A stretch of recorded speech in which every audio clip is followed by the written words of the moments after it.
Oke, kali ini kita akan bahas sebuah cerita yang jujur aja berat. Tapi ini adalah kisah yang sangat penting buat kita tahu.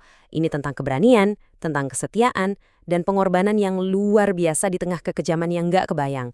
Kita akan bicara tentang peristiwa pembantaian di Rawagede.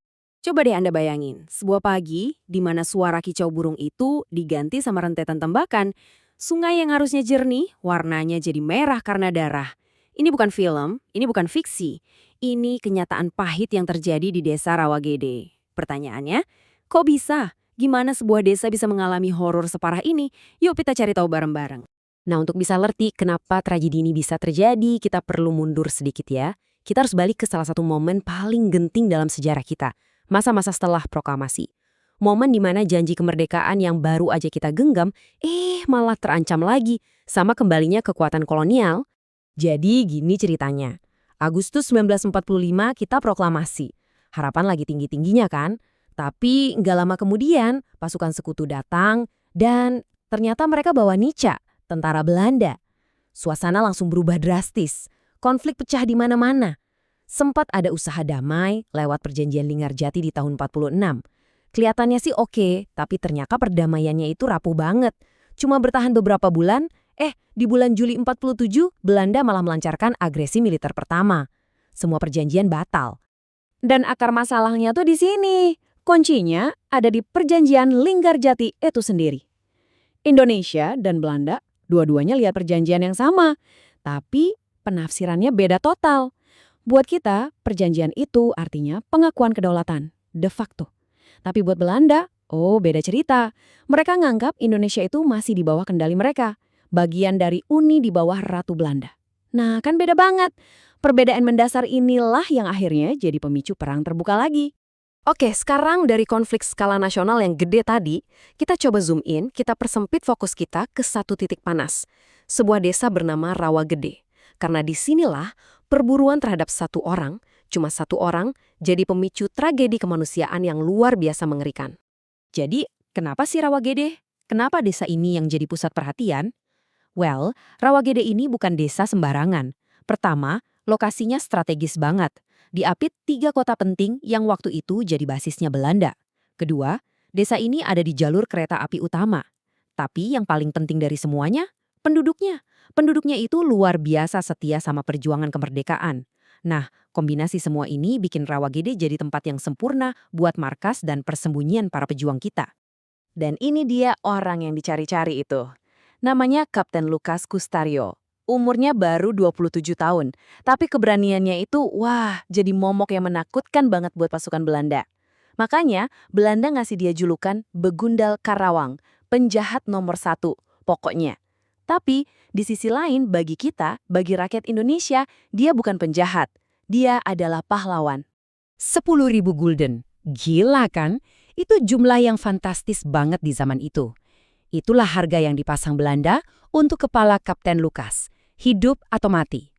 Angka sebesar ini nunjukin satu hal, betapa berbahayanya Kapten Lukas di mata Belanda. Tapi yang bikin merinding tuh ini, dengan iming-iming duit segitu banyak, apalagi di tengah kondisi ekonomi yang sulit, ternyata nggak ada satupun penduduk Rawagede yang berkhianat. Nggak ada yang tergiur. Buat mereka, kesetiaan ke Kapten Lukas dan perjuangan kemerdekaan itu harganya jauh di atas uang.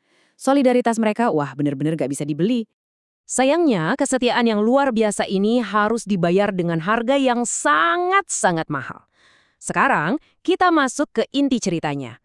Rangkaian peristiwa mengerikan di tanggal 9 Desember 1947, hari di mana Rawagede berubah jadi ladang pembantaian. Dan semuanya berawal dari satu informasi yang salah. Jadi malam tanggal 8 Desember, Kapten Lukas dan pasukannya itu sebenarnya udah pindah lokasi. Tapi ada informan Belanda yang ngasih laporan keliru. Dia bilang Lukas masih di sana. Nah, berdasarkan info ngawur ini, jam 4 pagi, di tengah hujan deras, pas semua orang lagi tidur nyenyak, pasukan Belanda datang dan mengepung seluruh desa. Penduduk bangun-bangun udah nggak bisa kemana-mana. Terperangkap. Metode yang mereka pakai itu dingin, brutal, dan sistematis. Pertama, semua laki-laki dipaksa keluar dari rumah, dikumpulin di satu lapangan. Sementara para perempuan dan anak-anak dikurung di dalam. Kedua, interogasi. Pertanyaannya cuma satu, dan itu diulang-ulang terus. Di mana Kapten Lukas? Dan yang ketiga, eksekusi. Setiap kali ada yang menolak jawab atau bilang nggak tahu, mereka langsung ditembak di tempat. Satu persatu. 431. Coba kita renungkan angka ini sejenak. Itulah jumlah korban jiwa yang tercatat hari itu. Kebanyakan dari mereka itu laki-laki, usianya antara 16 sampai 60 tahun. Bisa bayangin nggak? Satu desa kehilangan hampir seluruh generasi laki-lakinya cuma dalam hitungan jam. Dan tragedi ini nggak berhenti begitu aja setelah suara tembakan terakhir reda. Nggak sama sekali. Justru bagi mereka yang selamat, mimpi buruk yang sesungguhnya baru aja dimulai. Mari kita lihat apa harga yang harus mereka bayar atas kesunyian itu. Dengerin deh kesaksian dari Nyonya Wati, salah satu janda Rawagede. Saya menemukan mayat suami saya di dekat sumur bersama 60 orang lainnya. Ada 8 luka tembak di tubuhnya. Saya sedang hamil dan saya harus menguburkannya sendirian. Bayangin, dalam kondisi hamil, dia harus melakukan semua itu sendirian. Dan cerita Nyonya Wati ini adalah cerminan dari penderitaan ratusan perempuan lain di desa itu.